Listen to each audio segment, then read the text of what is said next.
Selamat datang di channel pembahasan firman kebenaran. Salam sejahtera dalam Tuhan Yesus Kristus. Jumpa lagi kita dalam pembahasan firman kebenaran.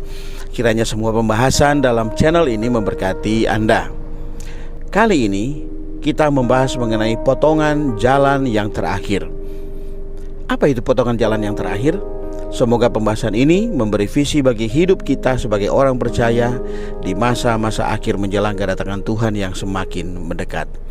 Mari kita buka Markus pasal 6 ayat 45 sampai 51. Sesudah itu Yesus segera memerintahkan murid-muridnya naik ke perahu dan berangkat lebih dulu ke seberang ke Betsaida. Sementara itu ia menyuruh orang banyak pulang. Setelah ia berpisah dari mereka, ia pergi ke bukit untuk berdoa. Ketika hari sudah malam, perahu itu sudah di tengah danau, sedang Yesus tinggal sendirian di darat. Ketika ia melihat betapa payahnya mereka mendayung karena angin sakal, maka kira-kira jam 3 malam ia datang kepada mereka berjalan di atas air dan ia hendak melewati mereka. Ketika mereka melihat dia berjalan di atas air, mereka mengira bahwa ia adalah hantu, lalu mereka berteriak-teriak. Sebab mereka semua melihat dia dan mereka pun sangat terkejut. Tetapi segera ia berkata kepada mereka, "Tenanglah, aku ini, jangan takut." Lalu ia naik ke perahu mendapatkan mereka dan angin pun redalah. Mereka sangat tercengang dan bingung. Demikian firman Tuhan. Saudara-saudari, di depan potongan ayat Alkitab yang barusan kita baca, membicarakan Tuhan Yesus dengan 5 ketol roti dan 2 ekor ikan memberi makan 5.000 orang. Sedangkan di belakang potongan ayat-ayat ini itu membicarakan Tuhan Yesus menyembuhkan banyak sekali orang. 3 bagian cerita sebelum dan sesudah ayat-ayat ini yang kita baca sebenarnya merupakan satu lambang besar yang akan terjadi dari sejak Tuhan Yesus mati di atas kayu salib sampai ia datang kembali, yaitu membicarakan bagaimana Tuhan pertama dia mati dan bangkit bagi kita, memberikan dirinya sebagai penebusan dan suplai hayat yang dilambangkan dengan 5 roti dan 2 ikan. Kemudian yang kedua, ia naik ke surga menjadi imam besar yang bersyafaat bagi kita, yang dilambangkan dengan ia naik ke bukit dan berdoa. Dan yang ketiga, kelak ia akan datang lagi dan mendirikan kerajaannya yang dilambangkan oleh peristiwa kesembuhan dan pemulihan keadaan orang-orang yang tadinya sakit. Mungkin kita masih bingung mendengarnya. Apa hubungannya dengan judul potongan jalan yang terakhir? Mari kita lanjutkan. Di dalam Markus pasal 6 ayat 46 mengatakan, ia pergi ke bukit untuk berdoa. Dalam sudut pandang rencana Allah atau ekonomi Allah, Yesus pergi ke bukit untuk berdoa melambangkan Tuhan Yesus setelah ia mati dan bangkit yang dilambangkan oleh 5 roti dan 2 ikan. Ia naik ke surga menjadi imam besar di hadapan Allah yang berdoa bagi kita. Sedangkan yang terdapat di dalam Markus pasal 6 ayat 53 sampai 56 melambangkan Tuhan Yesus yang akan datang kembali mendirikan kerajaannya untuk menyembuhkan atau memulihkan keadaan bagi banyak orang yang tadinya sakit. Nah, yang kita bicarakan di sini adalah cerita Tuhan yang menyuruh murid-murid untuk menyeberang Danau Galilea. Cerita ini terselip atau ada di antara 2 peristiwa itu. Nah, ini sebenarnya adalah keadaan para murid-murid Tuhan yang terselip di antara peristiwa penebusan di salib dan sebelum kerajaan yang akan datang. Ini adalah perkara pada hari ini, yaitu perkara dalam zaman gereja. Inilah yang dimaksudkan potongan jalan yang terakhir. Artinya, setelah salib dan sebelum kerajaan ada perkara apa yang akan terjadi dan kita harus mempunyai sikap yang bagaimana menghadapinya. Itulah inti dari cerita Alkitab ini. Dalam hal ini kita khusus membicarakan di aspek tanggung jawab kita, jadi bukan di aspek kedaulatan Allahnya. Di dalam ayat 45 berkata, sesudah itu Yesus segera mendesak murid-muridnya naik ke perahu dan berangkat lebih dulu ke seberang ke Betsaida. Sementara itu ia menyuruh orang banyak pulang. Saudara-saudari, ayat ini memberitahu kita bahwa kita masing-masing mempunyai jalannya, yaitu jalan yang telah ditentukan oleh Tuhan. Tuhan mendesak murid-murid untuk naik ke perahu. Tuhan mempunyai jalannya bagi murid-murid. Untuk itu, Tuhan memerintahkan murid-murid untuk berjalan. Seumur hidup orang Kristen, yang paling penting adalah mencari jalan yang ditetapkan oleh Tuhan dan dengan setia menempuh jalan itu. Hari ini di antara orang percaya terdapat satu perkara yang kurang baik, yaitu banyak orang yang tidak mencari jalan yang ditentukan Allah bagi mereka yang terdapat di dalam Alkitab. Dari Lukas pasal 9 ayat 10 kita mengetahui bahwa tempat Allah membagikan 5 roti dan 2 ikan itu adalah di Betsaida. Dari peta kita mengetahui bahwa ada 2 Betsaida, satu di timur laut Kapernaum dan yang satu lagi di barat daya Kapernaum. Tuhan memerintahkan mereka dari Betsaida yang di timur laut menyeberang ke Betsaida yang di barat daya. Ayat 46 berkata, setelah berpisah dari mereka, ia pergi ke bukit untuk berdoa. Ini seperti yang sudah kita singgung tadi, adalah satu gambaran yang menyatakan bagaimana Tuhan meninggalkan murid-muridnya. Ia naik ke surga di sebelah kanan Bapa untuk melakukan pekerjaan doa syafaat, dan murid-murid yang ditinggalkan di bumi menempuh jalan yang sudah ia tentukan bagi mereka. Nah, bagaimanakah jalan itu? Ayat 47-48 berkata, menjelang malam perahu itu sudah di tengah danau, sementara Yesus tinggal sendirian di darat. Ketika ia melihat betapa payahnya mereka mendayung karena angin sakal, maka kira-kira jam 3 malam ia datang kepada mereka berjalan di atas air dan hendak melewati mereka. Bagaimana keadaan murid-murid di atas penempuhan jalan yang telah Tuhan tentukan ini? Sepanjang malam, dikatakan Alkitab, sepanjang malam yang gelap, perahu murid-murid telah berada di tengah laut atau danau Galilea. Sejak Kristus naik ke surga sampai ia datang kembali, dunia ini terus berada di dalam masa malam yang panjang. Tetapi menurut pandangan manusia, dunia ini semakin lama semakin terang, semakin lama semakin maju. Tetapi menurut firman Allah, hari sudah jauh malam. Roma 13 ayat 12. Perahu itu sudah di tengah danau. Perjalanan kita belum mencapai tujuan. Sejarah kita di dalam dunia ini belum selesai. Apakah kita setia sampai kesudahan atau gagal? Setia sampai kesudahan atau berubah di tengah jalan?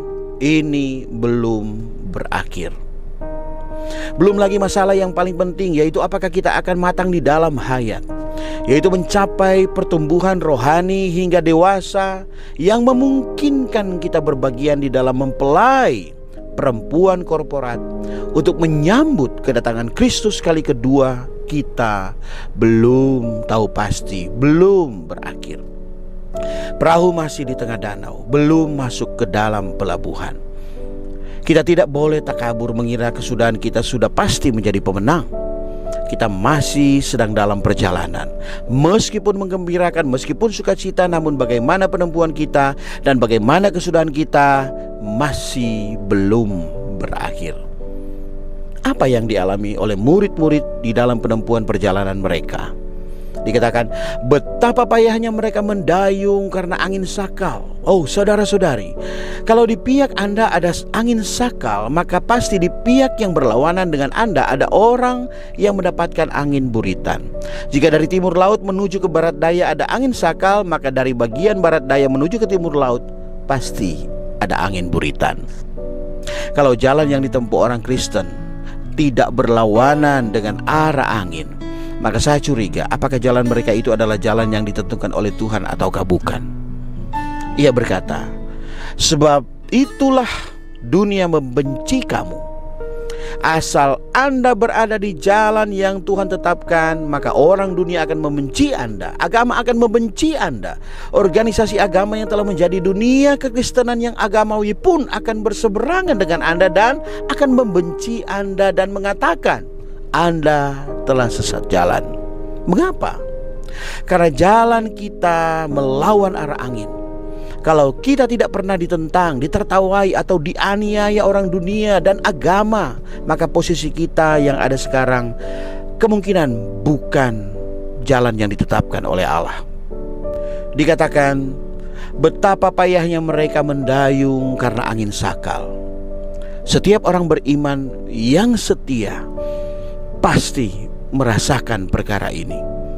Ada banyak perkara. Tubuh sering lemah, sering sakit, keluarga banyak urusan, banyak kesulitan, usaha mencari nafkah lebih sulit daripada yang dulu.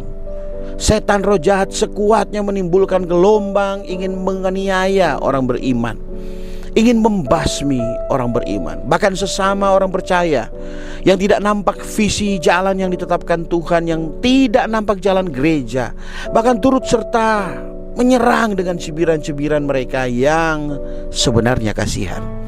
Semuanya itu adalah angin sakal.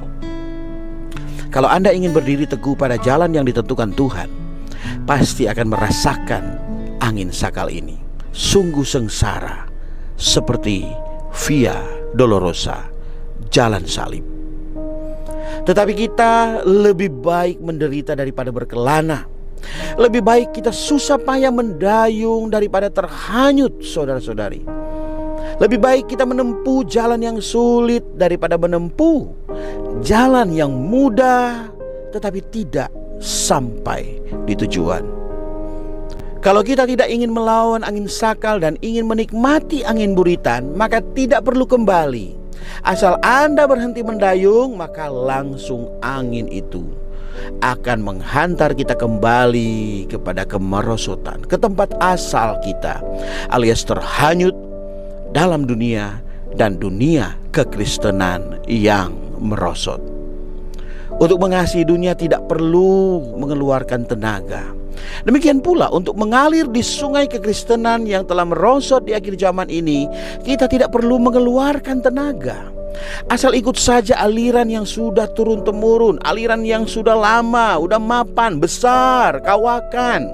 Anda akan nyaman, aman, tenang, damai, dan tidak akan ada angin sakal yang menerpa Anda.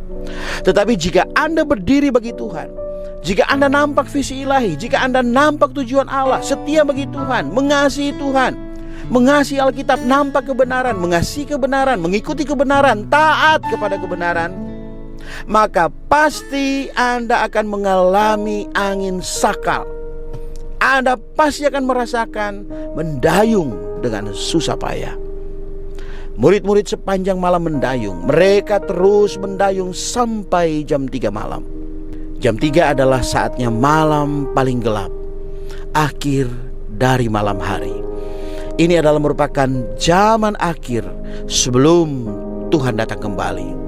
Ini adalah saatnya kita harus maju terus dan bertahan dengan terus-menerus mendayung. Kalau kita berhenti, arus air laut akan menghantar kita ke tempat yang lebih jauh, menjauhi Tuhan.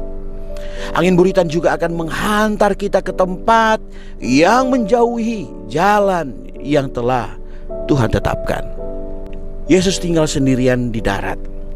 Tetapi ketika ia melihat betapa payahnya mereka mendayung karena angin sakal, maka kira-kira jam 3 malam ia datang kepada mereka berjalan di atas air, dan ia hendak melewati mereka. Tuhan akan melihat kita maju ataukah mundur. Tuhan melihat apakah kita berada di jalannya ataukah menyimpang. Mata Tuhan sedang melihat, saya juga sedang melihat Anda. Tuhan memperhatikan setiap langkah kita. Tuhan mengetahui seberapa banyak pencobaan kita, seberapa banyak kesulitan yang kita alami. Saat malam paling gelap, Ia pun datang. Dia sudah mati bagi kita. Dia telah naik ke surga berdoa bagi kita. Bersamaan dengan itu, Dia juga melihat kesulitan kita. Saat malam paling gelap, Ia datang. Tuhan mencari mereka menurut jalan yang diperintahkan kepada mereka. Kalau mereka berubah haluan, menyimpang sedikit aja, ketika Tuhan datang, dikatakan Tuhan seolah-olah hendak melewati mereka. Maka ketika mereka tidak berada di jalan yang ditetapkan Allah, maka Tuhan tidak akan bertemu dengan mereka. Ayat 51 mengatakan, lalu Ia naik ke perahu mendapatkan mereka, dan angin pun reda. Begitu Tuhan datang, semuanya beres. Angin sakal akan berhenti ketika Tuhan datang menjumpai kita dalam kedatangannya kelak. Mulia bagi Tuhan, sukacita bagi kita yang menempuh jalan yang Tuhan telah tetapkan hingga kita sampai di pelabuhan seberang, yaitu kerajaan yang akan datang. And the truth shall set you free. Ini zaman pemulihan Tuhan. Tuhan Yesus memberkati. Amin.